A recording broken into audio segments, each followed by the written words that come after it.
Next gen astro நேயர்களுக்கு அடியேன் உங்கள் சிவயோகி சிவசக்திமான் சுவாமிகள் வணக்கத்தை தெரிவித்துக் கொள்கிறேன். இந்த பதிவில் குரு அதிசார பயிற்சி. அதுனா அதிசார பயிற்சி வர்றார், கொஞ்ச நாள் இருக்கார், திருப்பி பழைய இடத்துக்கு போயிடுறார். அதுதான் அதிசாரம். இது எப்போது தான் நகரும். இந்த மாதிரி நிகழக்கூடிய விஷயங்கள் அடிக்கடி நிகழாது. அப்போது அது மாதிரி ஒரு நிகழக்கூடிய சம்பவம் நடக்கிறனால தான் நம்ம அதை பற்றி பேசப்போம். எந்த ஒரு விஷயமே நம்ம கண் முன்னாடி நடக்கிறத நம்ம கண்டிப்பாக பேசி தான் ஆகணும். அதுதான் இப்போ இந்த அதிசார பயிற்சியை 12 ராசிக்குள்ள பலனை சொல்ல போகிறேன். அதுக்கு முன்னாடி பொதுவான பலன் சொல்கிறது விஷயம். அப்போது நாட்டு மக்களுக்கு என்ன நடக்கும், என்ன விஷயங்கள் வரும், நன்மையா தீமையா, அதெல்லாம் பார்க்குறதுக்கு தான் முதல் பொதுவான பலன் சொல்லப்போம். அதை நீங்கள் கவனமாக கேட்டு நடந்துக்கிட்டிங்கன்னா கண்டிப்பாக இதுலேருந்து மீண்டு வெற்றி பெற்று நல்லபடியாக வாழலாம்னு சொல்லிட்டு இப்போ என்னுடைய குருநாதன் நான் வணங்கி ஓம் குருப்யோ நம நற்பவே நற்பவே நற்பவேவம் காஞ்சிவாசாய வித்மகே சாந்தரூபாய தீமிகே தன்னோ சந்திரசேகர பிரஜோதியாத். என்னுடைய மகா காளி வணக்கம், ஆத்மார்த்த தெய்வம். ஓம் காளிகாசாய வித்மகே மசான வாசின்னு தன்னோ அகோர பிரஜோதயாத். என்னோட உபாசனை நம்ம வாராகியவன். ஓம் அகிஷத் அஜாய வித்மகே சண்டகஸ்தாய தன்னோ வாராகி பிரஜோதயாத். இன்னொரு உபாசனை நம்ம பகலாமுகன். ஓம் பகலாமுகி வித்மகே சம்பேன்சனமிகே தன்னோ தேவி பிரஜோதயாத். குரு அதிசார பயிற்சி வருகின்ற 18/10/2025 டிசம்பர் 6/12/25, கிட்டத்தட்ட ஒரு 48 நாட்கள், கிட்டத்தட்ட ஒரு 1.5 மாதத்துக்கு மேலே, ஒரு மண்டலம் சொல்கிறேன் இல்லையா, அந்த மாதிரி. அப்போ அவங்க குரு என்னென்ன பல கொடுக்க போகிறாரு அப்படின்னு பார்க்கும்பொழுது, பொதுவாகவே குரு இந்த கடகத்தில் வர்றது ஒரு உச்ச வீடு. உச்ச வீடுனாக்கா வலிமை பெற்ற இடம். இவங்களுக்கு எப்படி சொன்னால் புரிஞ்சுப்பீங்க. இப்போது ஒருத்தர் ஒரு வீட்டில் இருக்கார், அவருக்கு பாதுகாப்பு இல்லை.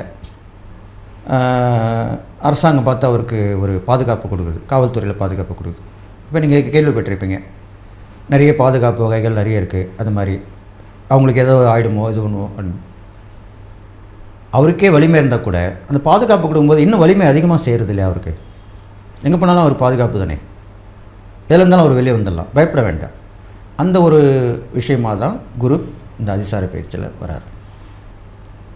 அவருக்கு அந்த இடம் ரொம்ப பாதுகாப்பான இடம், பலப்படுத்தக்கூடிய இடம், நிறைய விஷயங்களை செய்யக்கூடிய இடம். அப்போ அந்த கடகத்தில் குரு வந்துட்டார்னா, இந்த அதிசாரமாக இருந்தார்னா, அவர் அங்கேருந்து விருச்சிக ராசியை பார்க்குறார், மகர ராசியை பார்க்கிறார், தன்னுடைய சொந்த வீடான மீன ராசியை பார்க்கிறார். வரிசையாக செவ்வாய் வீட்டையும் சனி பகவான் வீட்டையும் தன் சொந்த வீட்டையும் பார்க்குறார். முதல்ல அவர் கடகராசியில் அமர்ந்திருக்கனால பெண்கள் குழந்தைகள் வழி முன்னேற்றம் கண்டிப்பாக நிகழும். இந்த குரு அதிசார பயிற்சியில் அவங்களுக்கு நல்லது நடக்கும்.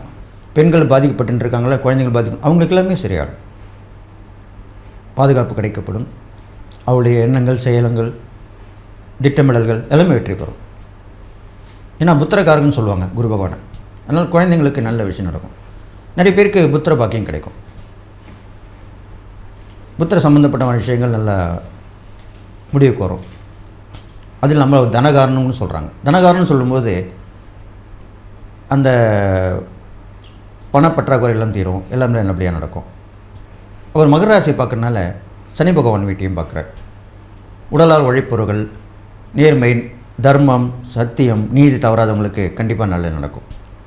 பொய் பண்ணால் ஏமாத்தினா கண்டிப்பாக மாட்டிப்பாங்க, கண்டிப்பாக தண்டனை கிடைக்கும். அடுத்து அவர் அவருடைய ராசியை பார்க்கறனால கடல் கடந்த வாணிகம் சிறக்கும். மீனராசி இல்லையா, கடல் கடந்த வாணிகம் சிறக்கும். ஏற்றுமதி இறக்குமதி நல்ல லாபத்தோடு இருக்கும். கல்வியாளர்கள் முன்னேற்றம் அடைவார்கள். மத குருமார்கள் அறிவுரை கூறுவார்கள். ஆன்மீகத்தில் ஒரு மிகப்பெரிய புரட்சி ஏற்படும். இது பொதுவான பலன். எல்லாம் நடக்க போகுதுன்னு சொல்லிட்டு அடுத்ததாக 12 ராசிக்குள்ளான பலனை இப்போ பார்ப்போம். சிம்ம ராசி நேயர்களே, இந்த குரு அதிசார பயிற்சி உங்களுக்கு என்னென்ன பண்ண போகுது, நீங்கள் அதுலேருந்து எப்படி மீண்டு வர போகிறீங்க, நன்மையாக கொடுக்குமா பலனா, தீமை பலன் கொடுக்குமா, அதுக்கு என்ன பரிகாரம் பண்ணணும், எல்லாமே தான் இப்போ சொல்ல போகிறேன். சிம்மராசிக்காரர்களுக்கு இது நாள் வரைக்கும் 11ஆம் இடத்துல இருந்த குரு பகவான் இப்போது உங்கள் ராசிக்கு 12ஆம் இடத்துக்கு வந்திருக்கார். இது குரு அதிசார பயிற்சி தான், குறைஞ்ச நாளில் தான், அதனால் பயப்பட வேண்டாம். அவர் அங்கேருந்து பார்க்கக்கூடிய பலன்கள், அது மூலிமா உங்களுக்கு என்ன நடக்கும், இதை பற்றி தான் இப்போது விளக்கமாக சொல்ல போகிறேன். பொதுவாக 12ஆம் இடத்துல குரு வந்துட்டால் இருக்கிறத இழக்க நேரிடும், அவமானப்பட நேரிடும், பிரச்சனைகள் வரும், இப்படிலாம் சொல்லுவாங்க. ஆனால் இந்த அளவு குரு பயிற்சி கடக குரு பயிற்சி அமைகிறது, உச்சம் பெற்ற குரு பயிற்சி. அப்போது பெரும்பாலும் தீமையான பலன் குறைஞ்சிடும், நல்ல பலன் தான் இருக்கும்.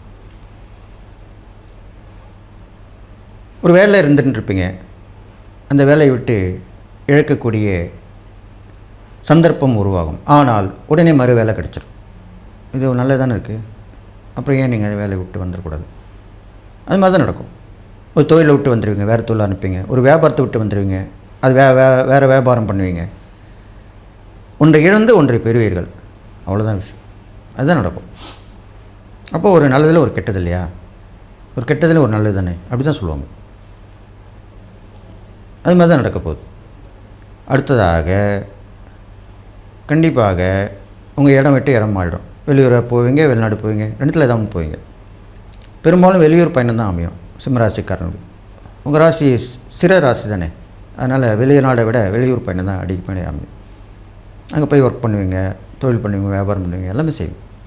வீட்டை விட்டு வெளியே போயிடுவீங்க, அதுதான் விஷயம். அதுதான் நடக்கும் இந்த குரு அதிசார பயிற்சி. அடுத்ததாக வீடு கட்டி பாடியில் விழுந்துருந்தாக்கா அது பிடிச்சிருவீங்க. இல்லை யாராவது வந்து ஹெல்ப் பண்ணுவாங்க, நான் மீதி பணம் தரேன்ப்பா, அப்படியே பாடிஞ்சு போயிடக்கூடாது, கட்டி அப்படியே இருக்கக்கூடாதுப்பா, அதில் பேய் பிசாசு தான் வந்து வாழும் அப்படின்னு சொல்லிகிட்டே கொடுப்பாங்க. அதுக்கு உண்டான நேரம் தான் இப்போ வரப்போகுது. அது சொந்தக்காரங்களாக இருக்கலாம், நட்பாக இருக்கலாம். சரி கட்டுப்பா, அப்புறம் வாங்கிக்கிறேன், கொஞ்சம் பார்த்துட்டு பண்ணிக்கலாம் அப்படின்னா. இடம் வாங்கி போட்டிருப்பீங்க, அது விற்க முடியாமல் வந்திருக்கும், அதெல்லாம் போய் விற்றுருவீங்க. எல்லாமே உறவுகள் நட்புகள் மூலிமா வந்து நடக்கும். முக்கியமாக ஆரோக்கியம் பாதிப்பு குறைஞ்சிரும். சிம்மராசிக்காரங்க ரொம்ப கஷ்டப்பட்டு இருந்திருப்பாங்க, இவ்வளோ நாள் உடம்பு முடியாமல் இருந்திருப்பாங்க, இவ்வளோ பிரச்சனை சந்திச்சிருப்பாங்க. எப்படா நம்மளுக்கு விடிய காலம் வரும் அப்படின்னு சொல்லி மனநலத்தாலே உடல்நலம் பாதிக்கப்பட்டிருக்கும். அப்படிப்பட்டவங்களுக்கெல்லாமே இப்போ அந்த உடல்நலம் சீராகிடும், நல்லாயிடும். விரோதிகள் கண்டிப்பாக போயிடுவாங்க. பொதுவாக பெரும்பாலும் சிம்மராசிக்காரங்களுக்கு விரோதி இருக்க மாட்டாங்க. 1-2 பேர் வந்தால் கூட அவங்களும் இப்போ விலைக்கு போயிடுவாங்க. கேட்ட இடத்துல கடன் கண்டிப்பாக கிடைக்கும். கடன் கிடச்சி கடன் வாங்கி கண்டிப்பாக முயற்சி எடுத்து ஜெயிச்சிடுவீங்க. அரசியல் இருக்கிறவங்களுக்கு மறைமுக எதிர்ப்பு நிறைய வரும். அதை தவிர்க்கிறதுக்கு உண்டான வழிகளும் உங்களுக்கு கிடைக்கும். அதுக்கு பக்கபலமாக கூட இருந்து உங்களுக்கு நிறைய பேர் வந்து உதவி பண்ணுவாங்க. சமூகத்தில் பொது வாழ்க்கையில் இருக்கிறவங்களுக்கு நன்மை தான் நடக்கும். நீங்கள் நல்லது நினச்சா உங்களுக்கு நல்லது நடக்கும், கெட்டது நினச்சா கெட்டது தான் நடக்கும். வினை விதைத்தவன் வினை அறுப்பான், திணை விதைத்தவன் திணை அறுப்பான், அப்படி தான் சொல்லியிருக்காங்க. அது மாதிரி தான் நடக்கும். அடுத்ததாக போட்டி பந்தயத்தில் கலந்துக்கலாம். போட்டி பந்தயம் கலந்து வெற்றி பெறலாம். அதுலேயும் வருமானம் வரக்கூடிய விஷயம் தானே இருக்குது, அதுவும் நல்லது தானே, அதில் கலந்துக்கலாம், செஞ்சுக்கலாம். அது இல்லாமல் தொழில் மூலிமா போட்டி போட்டு வெற்றி பெறலாம், வியாபாரம் மூலிமா போட்டி போட்டு வெற்றி பெறலாம், உத்தியோக மூலிமா போட்டி போட்டு வெற்றி பெறலாம். உத்தியோக மூலிமா எப்படிங்க வெற்றி பெற முடியும்? போட்டி போட்டு. தொழிலில் ஓகே, வியாபாரத்தில் ஓகே, உத்தியோகத்தில் எப்படி? அதுதான் சொல்ல போகிறேன். உத்தியோகத்தில் வந்து நீங்கள் நல்லா உழைச்சி நல்லா முன்னுக்கு வந்தால் உங்களுக்கு வந்து வருமானம் கிடைக்கப்படுது. இல்லை ஒருத்தவங்க யாராவது வந்துட்டுருப்பாங்க, அவங்களோட நம்ம நல்லா பண்ணணும் அப்படின்னு மனசில் நினைங்க. அவங்க நல்ல பேர் வாங்கினே இருப்பாங்க பாஸுக்கிட்ட, உங்களுக்கு ஒன்றுமே கிடைக்காம இருந்திருக்கும். இப்போ இந்த காலகட்டம் அப்படின்னு சொல்லியிருக்கேன் இல்லையா, அவங்களோட பண்ணுங்க. ஓட்டை மாதிரி தான் கேட்டு வாங்கிக்கோங்க. அவங்க லீவ் போடுறாங்களா, நீங்கள் லீவ் போடாமல் வேலைக்கு வாங்க, தொடர்ந்து வேலை செய்யுங்க, உழைங்க, கண்டிப்பாக நல்லது நடக்கும். நீங்கள் செய்யக்கூடிய எரிபரிகாரம் பார்க்கும்போது சூரியன் சிவனுடைய அம்சம்தான். அப்போது சிவபெருமான் வழிபட்ட கோயிலில் போயிட்டு வரலாம், பஞ்சபூத ஸ்தலங்கள் போயிட்டு வரலாம், குரு தட்சிணாமூர்த்தி வழிபடலாம். ஆலங்குடியில் இருக்கார் இல்லையா, அவர் வந்து தட்சிணாமூர்த்தி தான், குரு பகவான் இல்லை. இந்த நேரத்தில் நான் இந்த பதிவில் விளக்கி ஆகணும். ஆலங்குடியில் வந்து குரு கிடையாது, குருவுக்கு அதி தேவதையான குரு தட்சிணாமூர்த்தி தான் இருக்கார். அங்கே போய் வழிபடலாம். ஏன்னா குருவாக இருக்கக்கூடிய சிவனுடைய அம்சம் பெற்றவங்களை வழிபடுறது தான் இப்போ உள்ள உங்களுக்கு முறை. அதுக்காக தான் அப்படி சொல்லியிருக்கார். குரு தட்சிணாமூர்த்தி எங்கெங்கே இருக்காங்களோ அவங்க வழிபட்டு வரலாம். நவகிரகத்தில் இருக்கிற குருவும் வழிபடலாம். அதனால் இந்த அதிசார பயிற்சி உங்களுக்கு பயப்பட வேண்டிய அவசியம் இல்லை, நல்லது தான் செய்யும். செய்யக்கூடிய தானதர்மம் பார்க்கும்போது இல்லற வாழ்க்கையிலேருந்து துறவையாக போனவங்க, சாதுக்கள், கோவிலில் பிச்சை எடுப்பாங்களே, பிச்சை எடுக்கிறவங்க எல்லா இடத்துலையுமே இருப்பாங்க. நல்லா கேட்டுங்க. ஸ்டேஷனில் ரயில்வே ஸ்டேஷனில் இருப்பாங்க, பஸ் ஸ்டாண்டில் இருப்பாங்க, இப்போ கடைக்கு வந்து எடுக்கிறாங்க. அது வேறு விஷயம். கோவிலுக்கு வெளியே உள்ளவங்களுக்கு நீங்கள் கொடுக்கணும். அது எப்போ கொடுக்கணும்? கோவிலுக்கு போயிட்டு தரிசனம் பண்ணிட்டு வெளியே வரும்போது தான் கொடுக்கணும். அதுதான் பரிகாரம். சாதாரணமாக கோயிலுக்கு போகும்போது கொடுத்துட்டு போகிறது அது சாதாரண விஷயம். ஒரு பரிகாரத்துக்காக நீங்கள் கோயிலுக்கு போனால் உள்ளே போய் தரிசனம் பண்ணிவிட்டு வெளியே வரும்போது தான் கொடுக்கணும். அப்போ தான் உங்களுக்கு அந்த பலன் கிடைக்கும். இந்த சந்தேகம் உங்களுக்கு நிறைய பேருக்கு இருந்திருக்கும். அது இந்த நான் பதிவில் கொள்கிறேன். பரிகாரம்னா கோயிலுக்கு உள்ளே போய் வேண்டி வணங்கிட்டு வரும்போது தான் கொடுக்கணும். சாதாரணமாக நம்ம பரிகாரம் இல்லாமல் சாதாரணம் போனோம்னா போகும்போதே கொடுத்துட்டு போயிடலாம். இது மாதிரி கொடுத்துட்டு வாங்க, கண்டிப்பாக நல்லது நடக்கும். அதனால் சிம்ம ராசிக்காரங்களுக்கு குரு 12 வந்துட்டான்னு கவலைப்பட வேணாம். இது அதிசார பயிற்சி தான், கொஞ்ச நாளைக்கு தான் இருப்பார். அதனால் எல்லாம் நல்லா ஆகிடும், உங்களுக்கு பிரச்சனைலாம் தீரும்னு சொல்லி நீங்கள் தனியாக இருப்பீங்க, தனியாக ஜெயிப்பீங்க எல்லாத்துலேயும். அதுக்கப்புறம் மற்றவங்க சேர்ந்து உங்ககிட்ட வருவாங்க அப்படின்னு சொல்லி எல்லா நலனும் பெற்று வாழ போகிறீங்கன்னு வாழ்த்தி விடைபெறுகிறேன். நன்றி, வணக்கம்.